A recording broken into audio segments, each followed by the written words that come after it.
Hello everyone and welcome to a new edition of Africa Today with me, Al Hamalawi. Our topics today are about the Tunisian elections as the political outsiders advance to the runoff vote, and also we'll be talking about the Biennale of Luanda, the Pan-Africa Forum for Culture of Peace U23 Africa Cup of Nations that ought to be held in Alexandria on October. These are the topics for this edition of Africa Today. A short break and we'll be right back.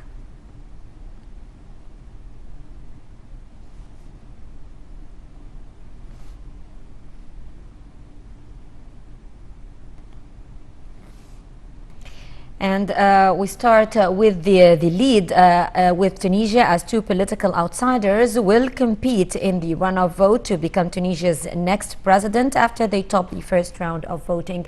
We have more details in this report.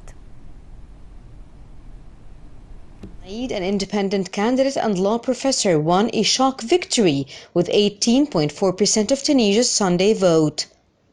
He was followed in second place by the jailed media mogul Nabil Karoui, who received 15.6% of the vote.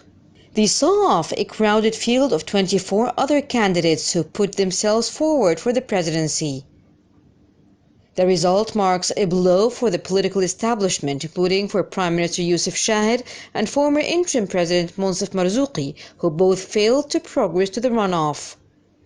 This election is the second free presidential poll since the 2011 uprising that toppled ex-President Zain al-Abidine Ben Ali and sparked the Arab Spring. It was brought forward after the death in July of the country's first democratically elected president, Beji Qaid Essebsi, who took office in 2014. Parliament Speaker Mohamed al-Nasser is currently acting as interim president. Turnout was reported at 45%. To win the election outright in the first round, a candidate needed to get more than 50% of the votes cast. As no one got that majority, the two candidates with the most votes, Mr. Said and Mr. Karoui, will compete in the decisive runoff. The date for the second round is yet to be formally announced, but it will reportedly take place in October. The winning candidate will be appointed to office for a 5-year term. The constitution states that Tunisia's president has control over defense, foreign policy, and national security. The prime minister, chosen by parliament, is responsible for other portfolios.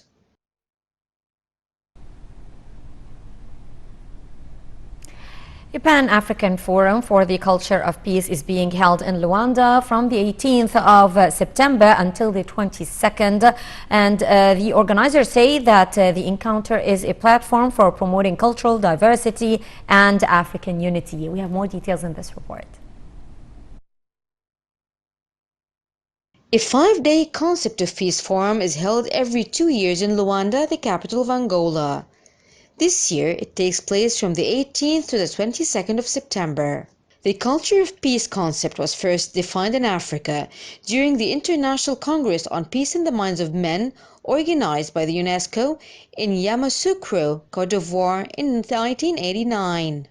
According to the definition adopted by the United Nations General Assembly, a culture of peace consists of values, attitudes, and behaviors that reflect and inspire social interaction and sharing based on the principles of freedom, justice, and democracy, all human rights, tolerance, and solidarity that reject violence and endeavor to prevent conflicts.